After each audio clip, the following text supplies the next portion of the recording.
Good morning, class 9th. In the last class, I told you about that the simple permanent tissue. Once again, I am going to start the topic. The epidermis. This is the part, the upper part of the. This is a diagram of section of stem, in which you can see the cuticle layer, and beneath the cuticle layer there is epidermis present, and after epidermis there is 4 or 5 layers of parenchyma cells, or we can say parenchyma tissues are present. The structure of these parenchyma tissues are, or cells of parenchyma tissue are unspecialized. They are loosely arranged, and there is a space between these cells. The space contain food, means the function of these space are storage of food. Now come on the types of parenchyma. Sometime in the parenchyma tissue there is presence of chloroplast, and this chloroplast, due to presence of chloroplast, this parenchyma tissue convert into chlorenchyma, means parenchyma. In the parenchyma cells, whenever the chloroplast present, then these parenchyma tissues are also known as chlorenchyma. While in aquatic plant, large air cavities are present in parenchyma. Okay, to help them float, such a parenchyma type is called aerenchyma. Means the parenchyma, they are loosely arranged, they are unspecialized, there is a large space present between them where they store the food. Whenever in parenchyma tissue the chloroplast is present, then they convert into chlorenchyma, and whenever the air cavity is present in between these parenchyma tissues, then they convert into aerenchyma. Now this is the type of parenchyma tissue, and in the last class I told you that the simple permanent tissue are divided in 3 types of tissue, that is parenchyma, collenchyma and sclerenchyma.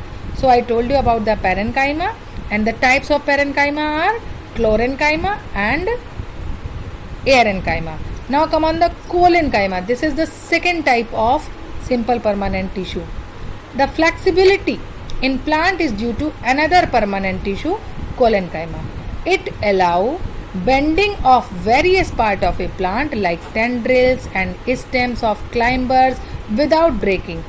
You have seen in the peas plant that there are tendrils are present, highly coiled.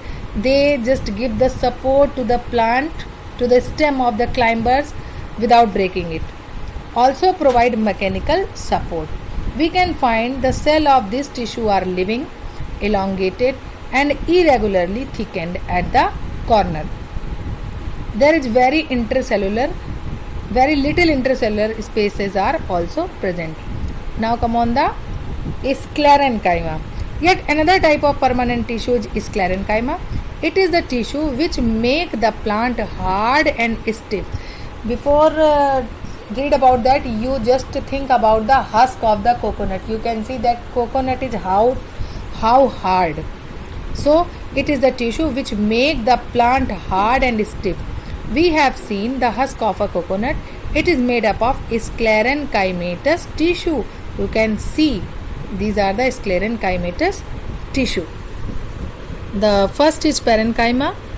This is the chlorenchyma. The wall is thickening, while this is the sclerenchyma tissue, in which you can see that the sclerenchymatous tissue, the cells of tissues are dead. They are long and narrow, and their walls are thickened. Okay, their walls are thickened due to lignin. The lignin is a type of chemical which is present in the outer side of these sclerenchyma cells. Often these walls are so thick and there is no internal space inside the cell. This tissue is present in stem around vascular bundle. In the vein of the leaf, they are also present in the vein of the leaf, and in the hard covering of seed and nuts. It provides strength to the plant part. Now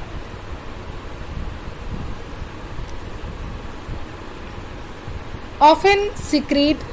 It provides strength to the plant part. Now come on the next topic, that is what you observe is the outermost layer of cell called epidermis. As you seen here that this is the outer side of the layer.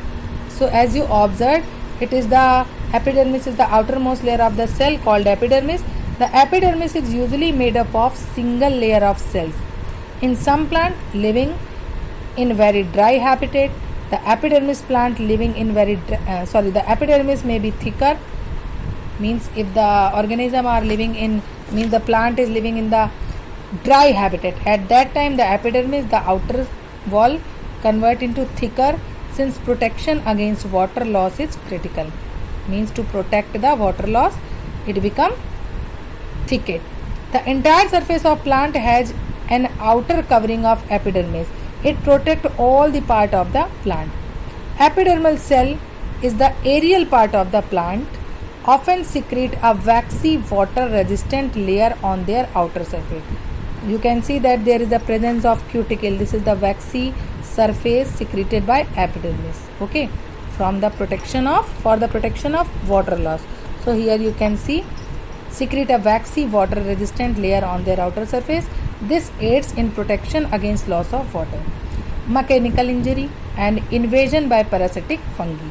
Since it has a protective role to play, cells of epidermal tissue form a continuous layer without intercellular space. Most epidermal cells are relatively flat.